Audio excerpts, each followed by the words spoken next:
Hello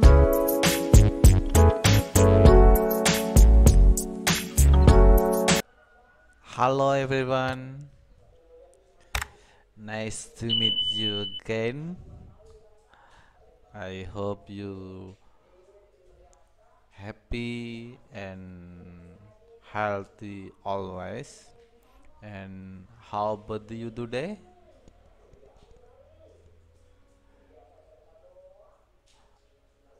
What are you writing article for the published international journal? Okay.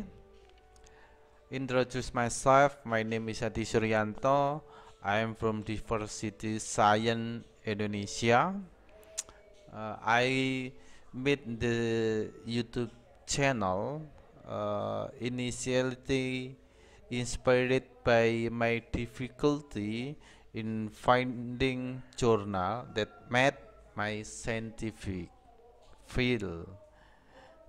To make it easier for me, I create a YouTube channel to make it easier to find the journal I want, because in every video I had write the SGR link and journaling,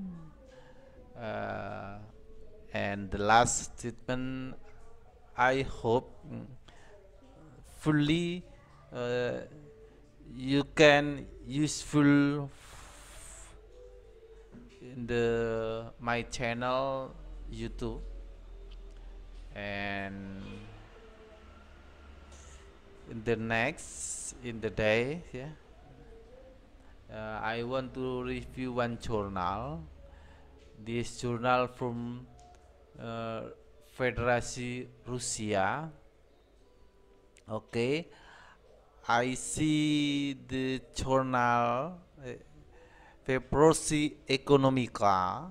There are the subject and category economy, econometrica.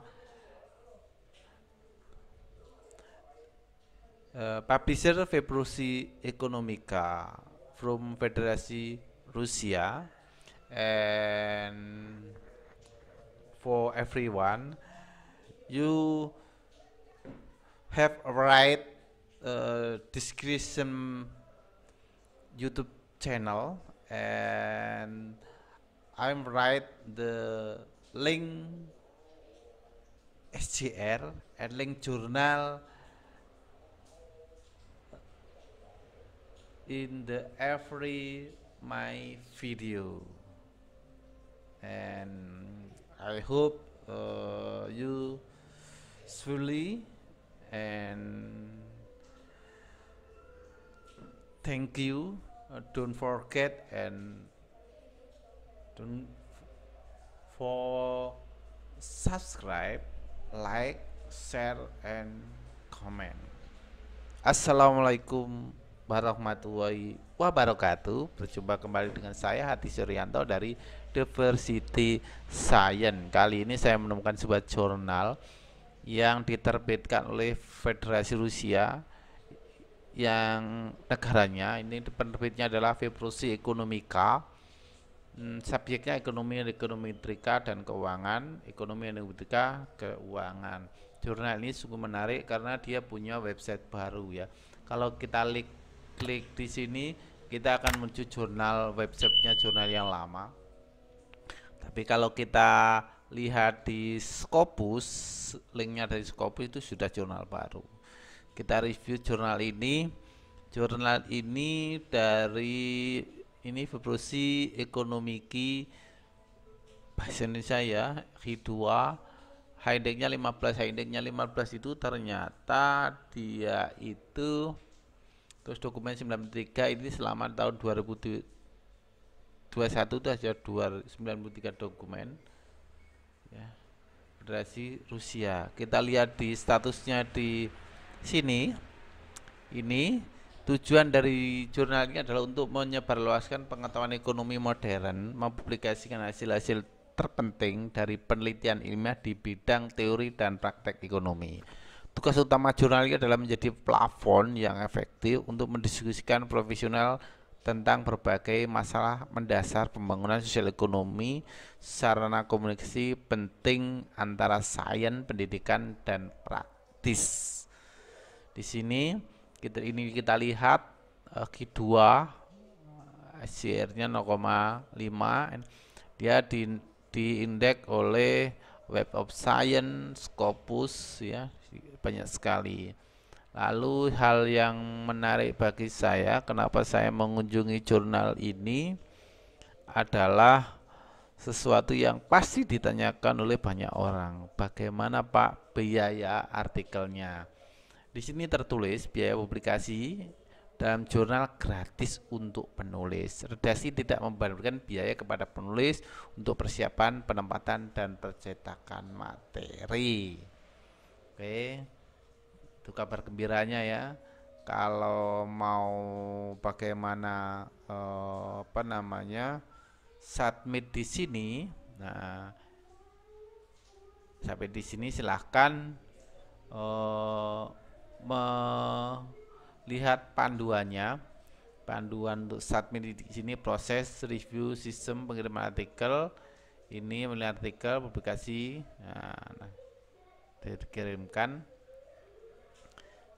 Review, pilihan esensi karya dan kemungkinan publikasi jurnal, daftar kesalahan spesifik dalam metodologi dan alat, saran untuk menyelesaikan teks.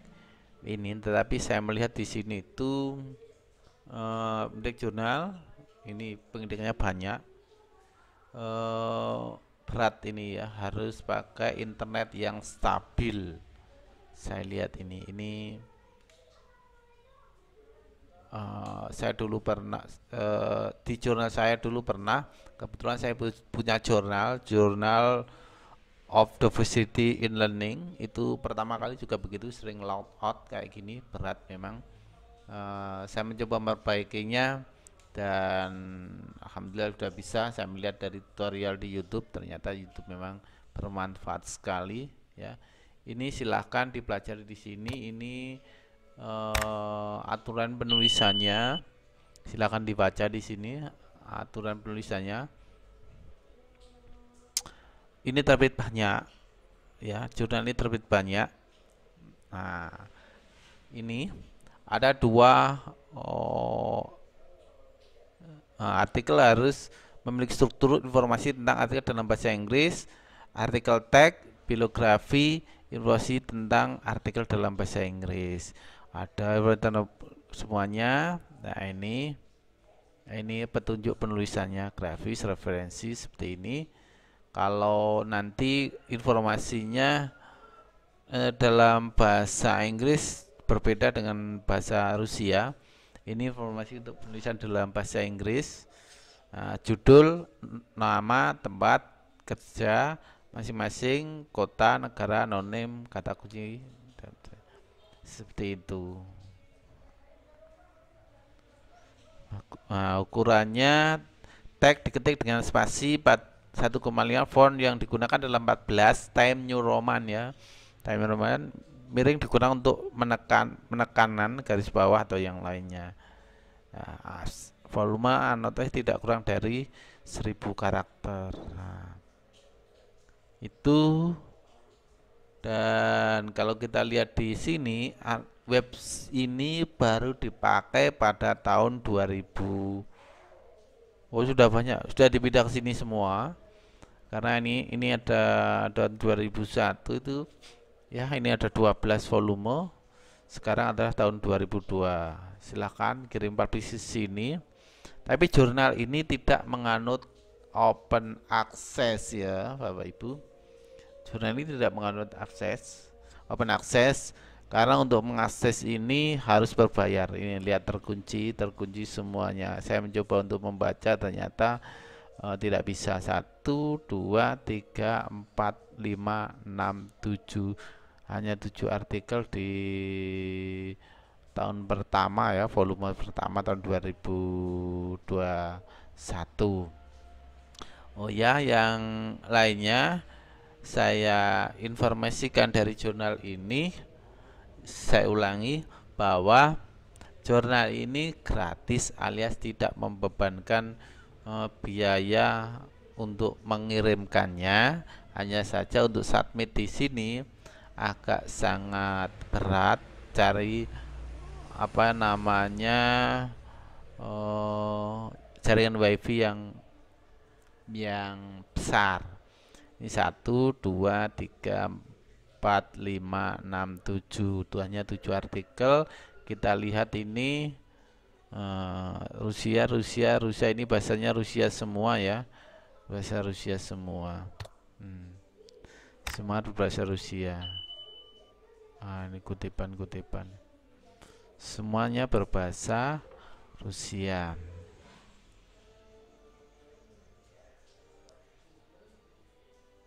Ya, karena ini saya lihat memang saya tidak bisa memberikan contoh kepada Bapak Ibu, mohon maaf, saya tidak bisa memberikan contoh untuk artikel yang open access ya, artikel yang open access.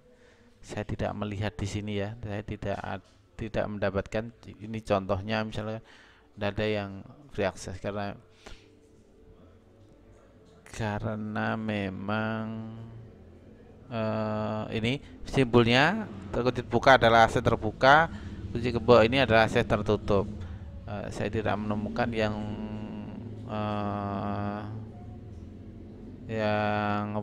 punya akses terbuka. Ya, ini tentang ekonomi, tetapi bahasanya kita lihat lagi ya, yang episode ke-12 nomor 12 tahun 2021. Ini pandemi dan tantangan ekonomi tetap ada.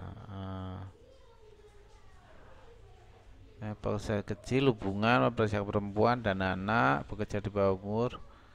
Ya, ini nyoba saya isi jurnal. Ini isi jurnal aja. Ini isi jurnalnya aja yang pakai ini. Kita lihat abstraknya bagaimana. Silahkan untuk submit di sini, pelajarinya. Saya tidak bisa memberikan review artikelnya ya, karena memang semuanya bukan open access. Ini karya tersebut meneliti hubungan antara perubahan status di pasar tenaga kerja dan penelitian ini adalah analisis regresi individu yang kehilangan pekerjaan dan analisis regresi. Oke. Kasih tahu ya. Jadi membedakan orang yang dampak itu terhadap orang yang bekerja dan tidak mungkin ya. Regresi individu yang kehilangan pekerjaan atau bisa pada periode awal pandemi agak kurang puas dengan kehidupan mereka dibandingkan dengan mereka yang tidak mengalami hal itu ya, yang kehilangan pekerjaan atau bisnis dengan tidak. Sederhana ya, sederhana. Ini penekanan seperti ini, uji regresi, uji membedakan antara orang yang kehilangan pekerjaan dan tidak. Ini sederhana. Ini itu yang bisa saya sampaikan. Jangan lupa like, comment, share, dan subscribe agar saya terus bisa berkembang dan memberikan informasi yang dapat manfaatkan, dan nyalakan loncengnya agar setiap kali mengupload video Bapak Ibu dapat pemberitahuan dari saya. Terima kasih. Assalamualaikum warahmatullahi wabarakatuh.